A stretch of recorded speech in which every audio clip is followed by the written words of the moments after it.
Welcome to the Soul Tapes podcast. My name is Adam Cruz, My name is Antonio Reyes. Firstborn, oh and Lord. we are excited to continue season two.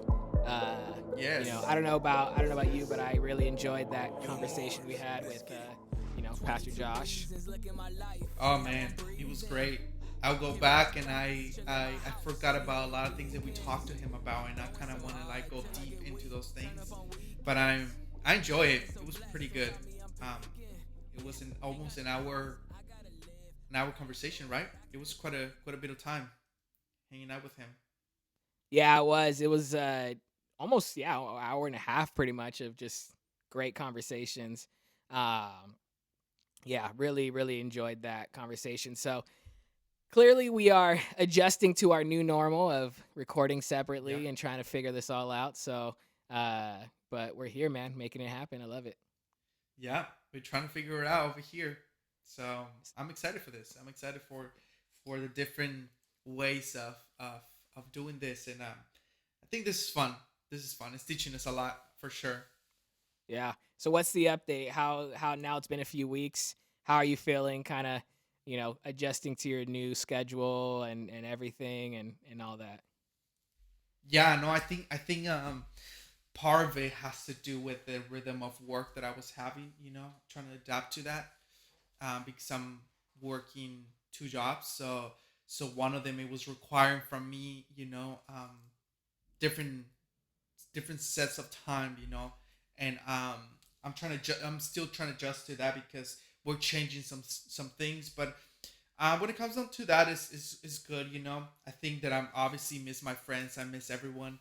Trying to build some new relationships over here. I have some friends. I'm actually later on. I'm gonna go hang out with some friends and eat some Korea barbecue, and but for the most part, trying to, I'm such a relational person that I'm just trying to find things to do, trying to connect, even some projects that we have in mind for Gabby, for myself, um, trying to, build those things little by little. So it's just Yeah. exciting, man. I think I'm still in that season where I'm still waiting on new vision, new opportunities that are coming our way.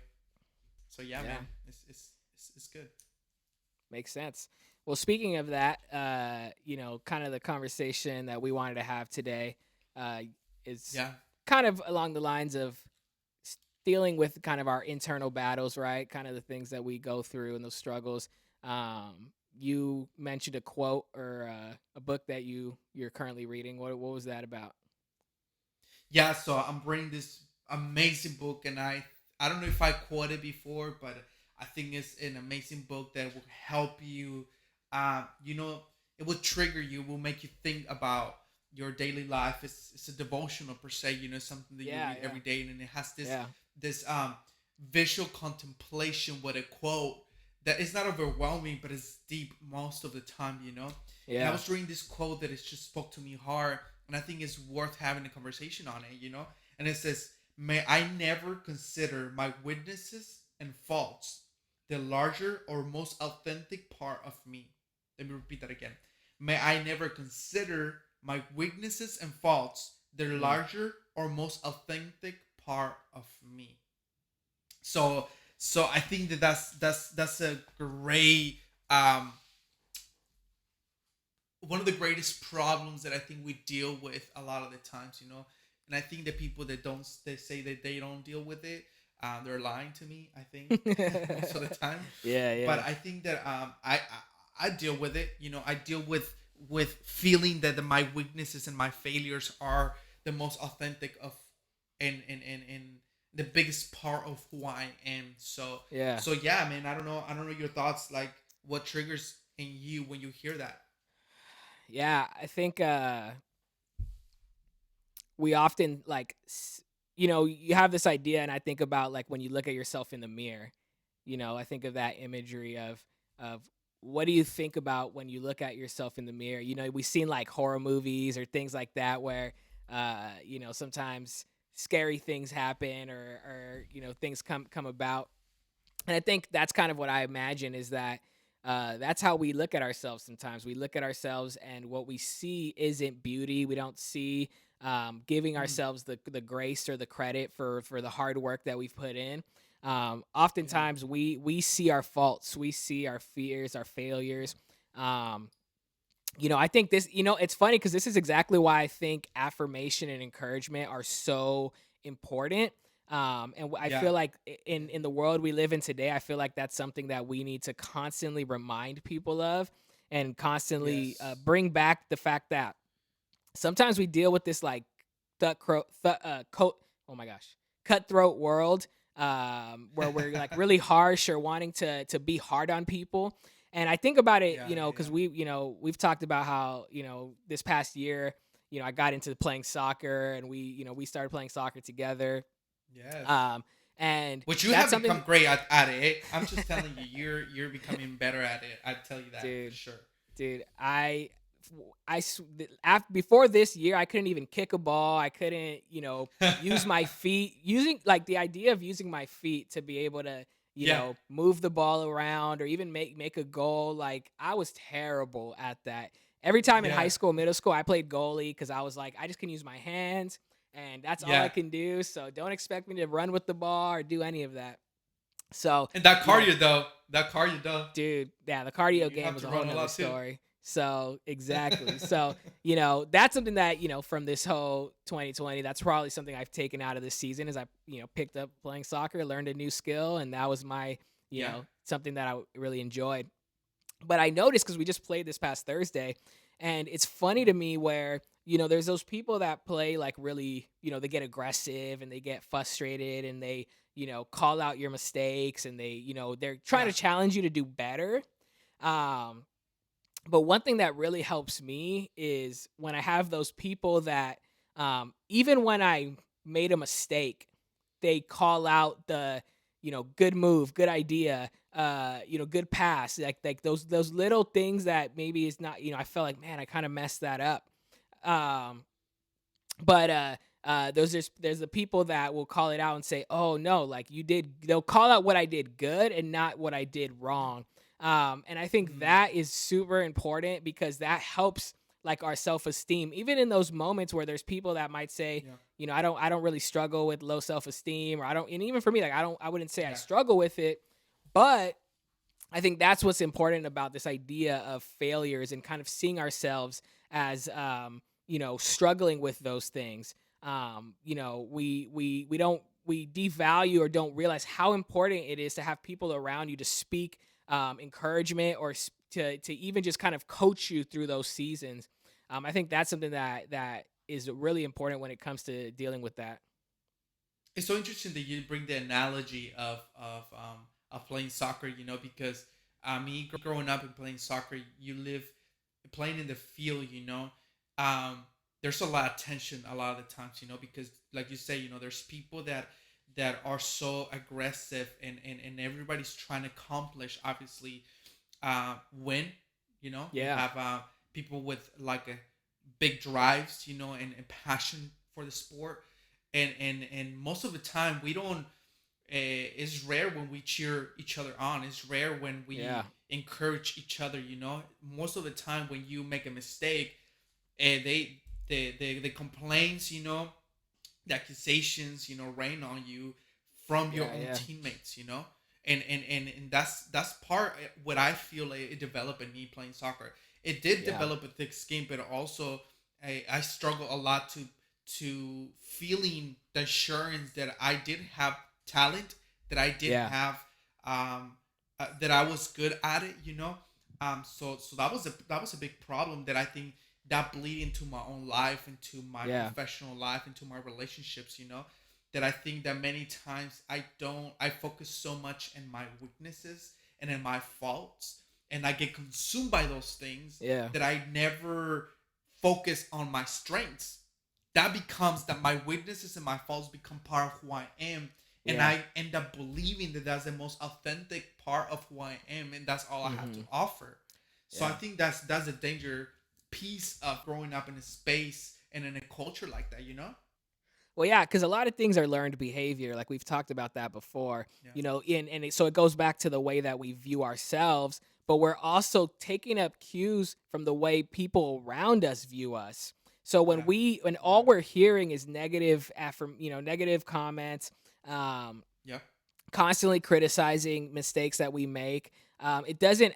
A lot of times that doesn't actually foster a lot of the growth that we're hoping to gain. And I think Yeah. and this is where it's important. Like everybody's different, as far as being able to take that fire or that energy and be able to use it to be um, to make better decisions or to move. Some people, especially in sports, like they'll take a coach who's really aggressive, and that'll fire them up to go and play better. But there's Yeah. people that can't take that, and I think, and I feel like there's kind of two sides of that, because it's not just that certain people can't take that. I feel like ultimately, deep down, even the person who takes that energy and uses it for good, there's still some Yeah. damage that could come from that. There's still this negative perception of, Mm. oh, like, I'm not good enough in this idea. And that can Yeah. seep into our, every other areas of our life. Um, so I think that's why it's important, like as parents or even as friends, like, to be able to just encourage each other and to find something good to say. I think that's always, there's that saying, if you don't have anything good to say, don't say it at all. I would say Yeah. find something good to say. Don't just settle Yes. for yeah, I'm just not going to say anything because I really have nothing good to say. To me, that's like, Mm. you have such a negative attitude that you can't even Mm. muster up the strength to say something nice to someone. It's like, dang, like that's jacked up. So I feel Yeah, like that's where we that's need to so find true. something. That's so true because I feel like we live in a culture where obviously it's easier to make negative comments about people, and make Yeah, negative yeah, observations about people. That if I remember playing this game with Gabby, and we haven't done it in a minute, but every yeah. time that she will make an observation, negative observation about someone, I would say five nice things about them, or about that person. I thought Or you were I talking about remember like we a were hanging out. game, like a board game or something.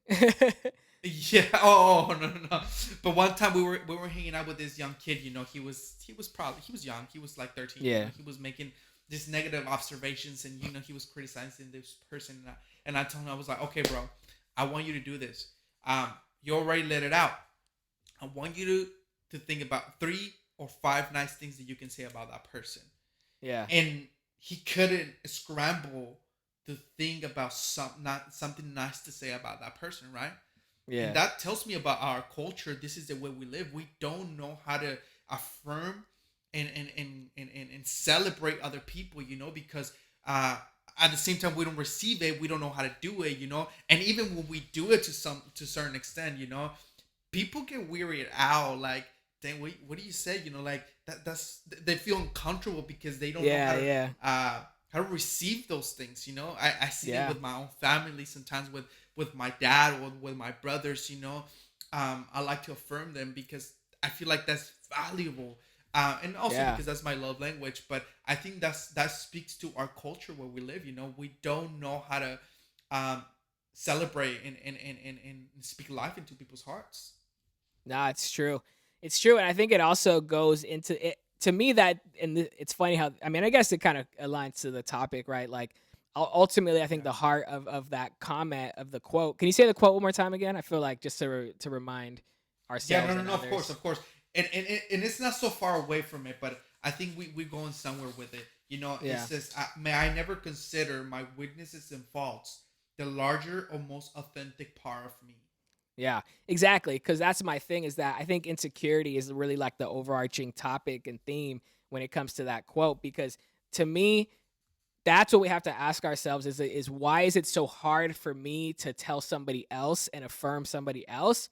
Because Mm, oftentimes when when someone's affirming us, if that's yeah, not your love language, you might say, "Oh man, like that makes me uncomfortable. I don't know how to receive comments well." So yeah, like I think of, like, that can be a challenge. I know sometimes that's a challenge for me. Like I do my best not to, sometimes I want to kind of brush off the like compliments, like, "Oh, like it's cool, whatever. yeah, Let's move on. Let's get through this quicker because I don't want to sit here and talk about me." Um yeah, so I think that it also points to that, how much we're either insecure, so it's hard for us to really take those compliments, which means it's hard for us to give it. But I think that's kind of the practice that we can do in order to be able to say, hey, let me see the good in other people, and that's going to help see the good in me. Because I think at the end of the day, Yeah. that helps build our confidence. I think so. I think you're 100% right. And I think that you and I um, are part of a circle that has no problem affirming each other. We Yeah. have no problem celebrating each other's strengths. Um, because I do feel like the environments where you hang out are so important. Because Yeah, coming totally. coming out of an environment that I never really saw that, and you were more criticized than actually celebrate. I think Yeah. that coming to a healthy space, you don't know how to receive that and Yeah. how to actually even speak to other people about it. Like you, and now I think fast forwarding, years later, I have no problem affirming who you are, Adam. I Yeah. have no problem affirming and saying, "Hey, man, you know what? You might be better in this things than me," or even with Freddie or Jafty, or Fernando, whatever it is. People, friends Yeah. that we have in proximity. That I do feel like we foster that, and I think that helps us understand that our faults and our weaknesses are not the most authentic part of who I am. There Yeah. are other more beautiful things that dictate and are who I am, the most authentic part of who I am. I think so. I think that that's so important. Your environment where you hang out Yeah. will help you see that. Don't you think? Yeah. And I think that's it's what you brought up. Like for us, like we kind of have that. Like we're blessed to have friends and people around us that Yeah. affirm us, that love us, that believe in what we do and what we invest our time into and who we are. And I think that's what's important for us, to people like us, to continue to do better in these other areas of affirming other people. Because a lot of times, Yeah. like when we get frustrated with others, when we get frustrated with, man, why is this person so negative? Man, why are they making those comments? Like why don't they, do better? We want to challenge Yeah. people. But I think what we Yeah. need to be careful with that is asking ourselves that question: is do they have that type of community? Do they have the Yeah. type Yeah. of Yeah. community that affirms them, that encourages them, that uplifts them? Because we might have to I take agree. that responsibility of saying, hey, instead of me criticizing this other person and saying, why don't you stop being negative?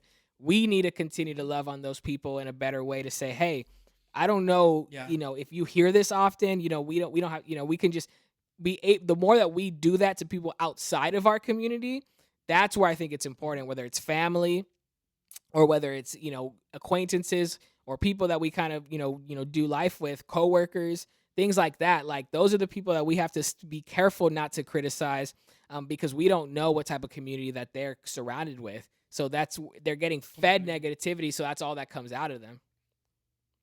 I agree. I agree. And there's other part of it, taking like to a different route. I think that when we believe that our faults and our weaknesses is the most authentic part of who we are, we end up being focusing in that and so consumed by those things that we never nurture our strengths. Yeah. We never cultivate and foster where actually our strengths, Yeah. and we never end up thriving because we're so consumed with trying to how to fix that we don't take advantage of what we actually have. I'll give you a Yeah. quick example for myself. Um, I don't consider myself. Okay, let me just be careful with this. I don't consider myself like a great leader when it comes down to structure and developing people. You know, Okay. I think that I feel like that's not my strength. I can influence people. I can speak vision to people. But I do feel like I'm not the person who's gonna read 10 books on leadership and is gonna be freaking smart with leadership development, and leadership structures. So I remember when we went through a season, when we transitioned from one season of our church planning to another one, Yeah. and then we end up closing that campus or that community. uh, I put a lot of blame on me because I felt it was like perhaps I didn't have the leadership standard that I needed to develop Mm, and to run with it, to yeah. develop our organization, our church, Yeah. and even develop teams, develop people, So I was consumed for a good 3-4 months with that idea that I'm like, I don't think I'm a leader. I can Mm. work alongside of someone. I can help uh, nurture someone's vision, and but they need to have the drive, they need to have the structure, they need to have all this, and I don't think I'm that. So I think I spent quite a bit of time being consumed by that um I didn't spend time nurturing my strengths, and what I was Yeah. good at. That didn't mean that I was not a good leader. It just meant that I didn't um that my strengths were in another place, that I was able to be more effective in certain areas than this ones. So anyways, I think that quote speaks to that aspect of me, you know. But do you let That the me most authentic part. Go let for it, me go for it. challenge you a little bit. Um, Please do so. do you feel? I know that's rare for us as peacemakers, but let me.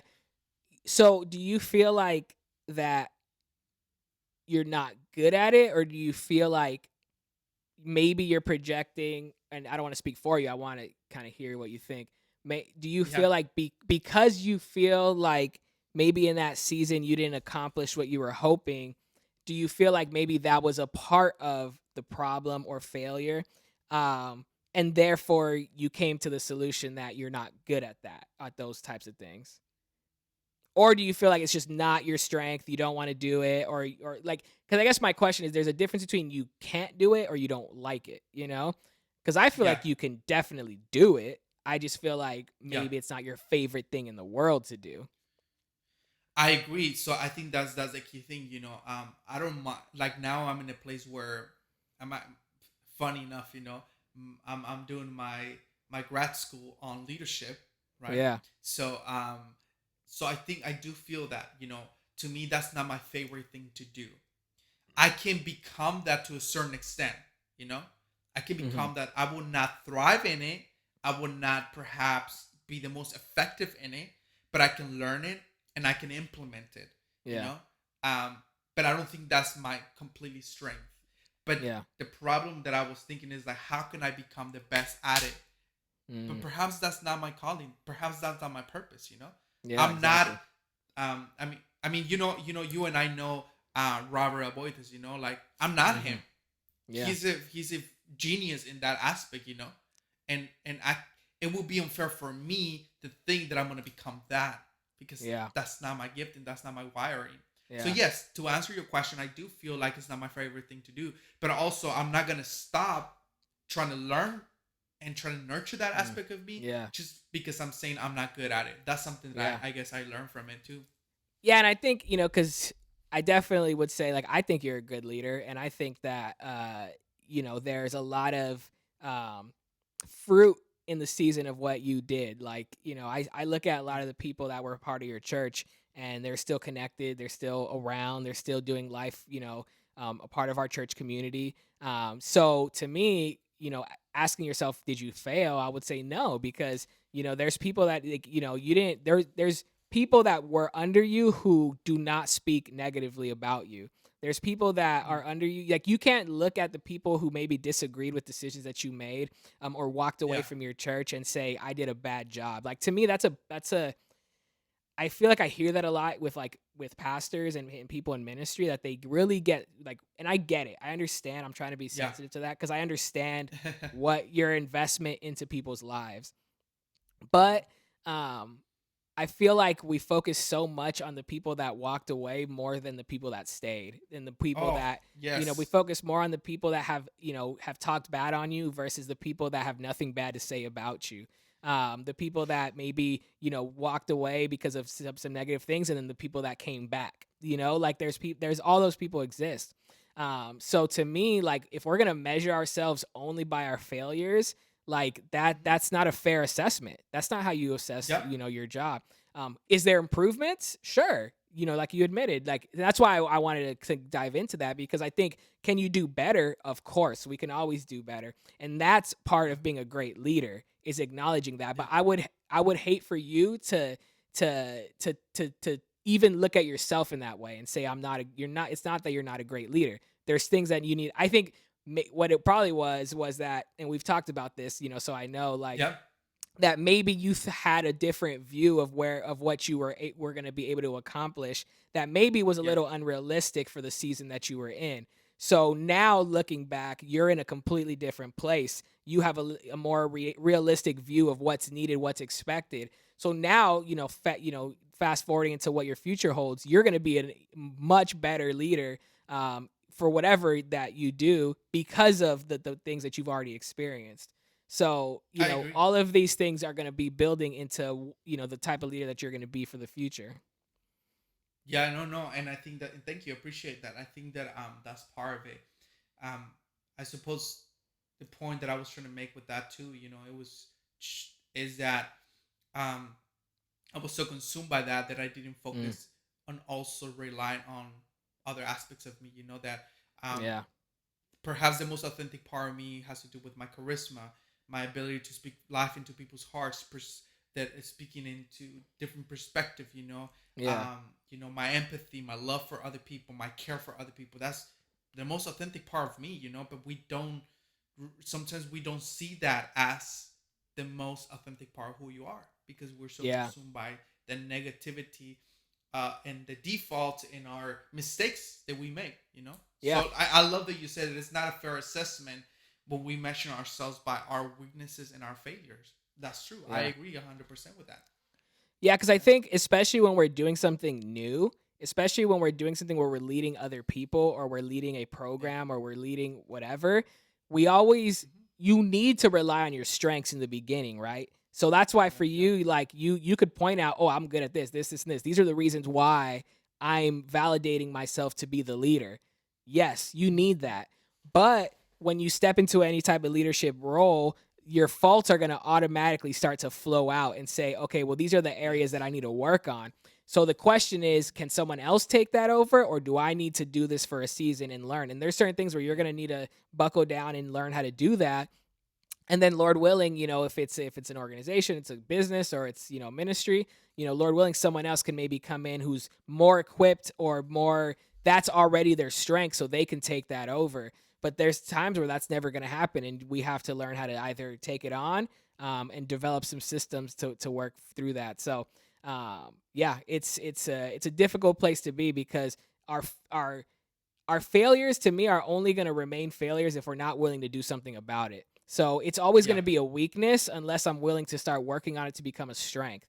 So there's Yeah. things that we're naturally wired in that we can do. Um, and there's things that we have to work towards to get better at. Yeah. Yeah. No, I agree completely. And I suppose my closing thoughts on it is, um, I would challenge everyone. I Yeah. love the analogy that you give at the beginning. Like when you wake up, you see yourself in the mirror. What do you see? And I Yeah. think that many times it's more difficult for us to see our lives, as Yeah. the strengths and the beauty and the beautiful things that we have to Yeah. offer. It's very hard for us to see it. So I would consider, like sit down, write it down, even Yeah. invite someone a voice that you trust, and allow them to speak into your life. Say, hey, like, what do you see in me? Like, I know that Yeah. I have made mistakes. I'm gonna have some weaknesses. That have hurt other people, have hurt me, so sabotage my own life. But what do you see? What beautiful things do you see in me? What strengths do you see in me? Because Yeah. perhaps that's the most authentic of who I am, and I Yeah. would love to abide in those things too. I would love to focus on those things rather than be consumed by the opposite thing. Yeah. Yeah. So I would say sit down, invite another Hmm. person. They have a Yeah. healthy voice to speak into your life, and to list all those things because it's healthy. It's a healthy thing Yeah. to do.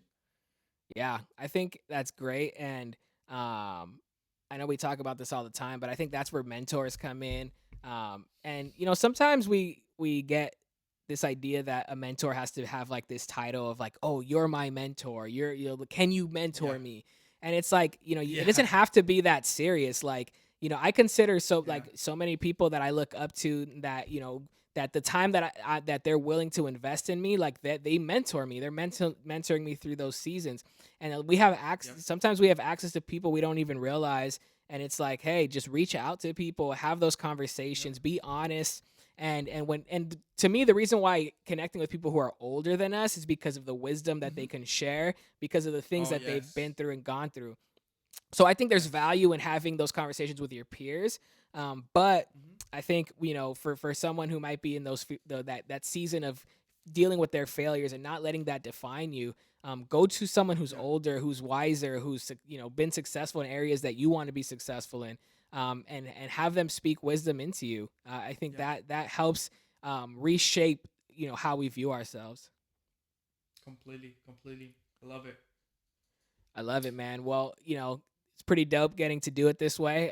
We're gonna Yeah. trial and error. That's kind of what I would tell anyone listening, or if they're watching on Yeah. YouTube. Audio's audio, so we're great there. But if you're watching, the Soul Tapes podcast on YouTube, we're kind of going through trial and error, figuring out setups, and things are going to be changing and updating, and we're gonna, Yeah. want to continue to put out content and put out great conversations. So, I love it. All right. Let's do it. Love you all. All right, this is Soul Tapes Podcast, and we'll see you guys next time. Who don't like And me? we out. Look at my watch, driving me crazy, done being patient. Moving in silence, still we been vibing, done being quiet. Switch up the flow, switch it up nice, doing it right, I'm doing it. Trust, I know what it's like, trust that I know what it's like.